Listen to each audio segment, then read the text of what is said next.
to spend time with the community and with our team. But before that, she joined one of our lunch and learns to speak to our staff, to tell her story, her thoughts, and to give us guidance on how we can do this work more deeply and to be resilient in it. For me, it's a rather emotional moment, and I made a last-minute switch on Ms. Ssadat. I was gonna speak last, but I thought that I might be better to speak before you, Ms. Ssadat, because Thomas, you're right. She's a closer. But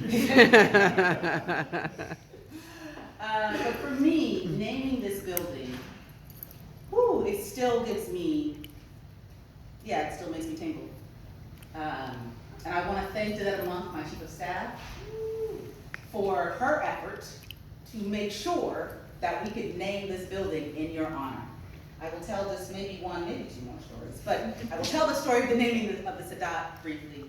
We said, well, we name our buildings in honor of, and this building is a storied building. It's been in Fairfield for some time. There are lots of folks who have lots of interest in this building and in the name and the heart of it. They said, well, why would we rename it? Well, we name it because, some of us like to see ourselves reflected in our community, and we have that right.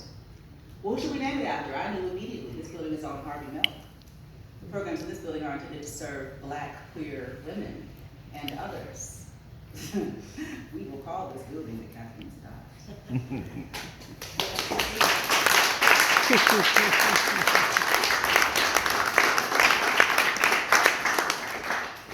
And I talked to Netta about it, and there's a process to all these things, y'all. You can't just throw names up on the side of the wall. But I was one of the guys with my can of spray paint if need be. Danetta, on the other hand, said, I got it. I'll go through the process. And she did. I called Ms. Ssadat to say, first, I asked her, but I also told her, I'm old enough, I can be telling you stuff now. Sometimes. And I said, hey, we're going to name this building after you, if that's all right with you. And y'all, I was really excited about making this call because here's what I knew, Thomas. I thought that I could make her speechless. And I don't think it's ever been done before. Kathleen, like me, is a talking talker. In that moment, y'all, she got quiet. And I almost wish I had done it in person so I could have seen your face, but I felt her come on the phone. And she said, and we talked a little bit more about what that meant and how we go about naming this building in her honor. Before we got off the phone, y'all, she said this to me, and I hope you remember this. She said, it's okay if it doesn't happen. And I paused and I thought, what does that mean? It's okay, but was my reaction. This sister, my queen mother leader, was letting me off the hook.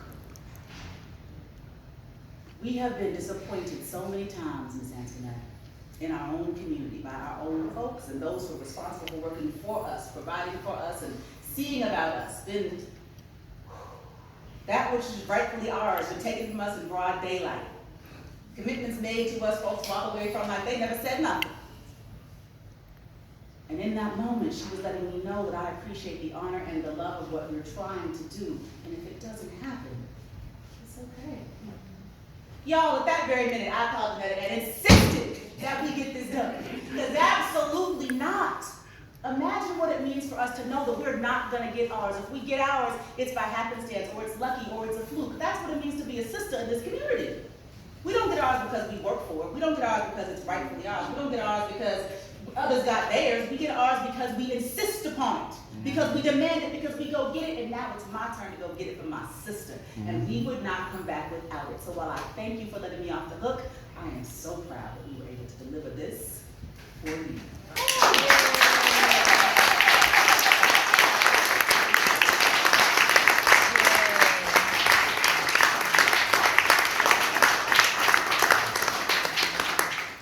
So in this room full of folks that love her like I do, well, not like I do, I love her real bad.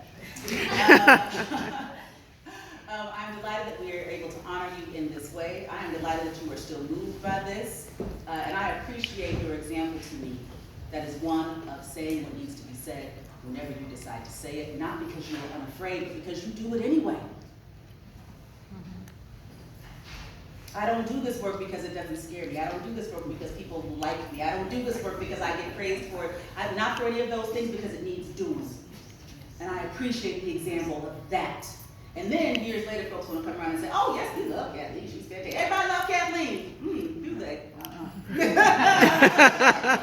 you live long enough, I guess it comes around. So I'm going to wait for mine. Maybe one day, right? Maybe one day. Help me out, Nikki. Maybe one day. We are going to hear from Ms. Ssadat. After that, we're going to go outside and cut a ribbon. But don't go anywhere. There's liquid sunshine outside, so we're not going to ask all of you to go out there. It's not necessary if you don't want to. If you have refreshments in the back, we'll ask you to enjoy. And then, please stay with us because we have a surprise. We're going to come back in after we cut that ribbon. We have a surprise for all of you, so don't go nowhere.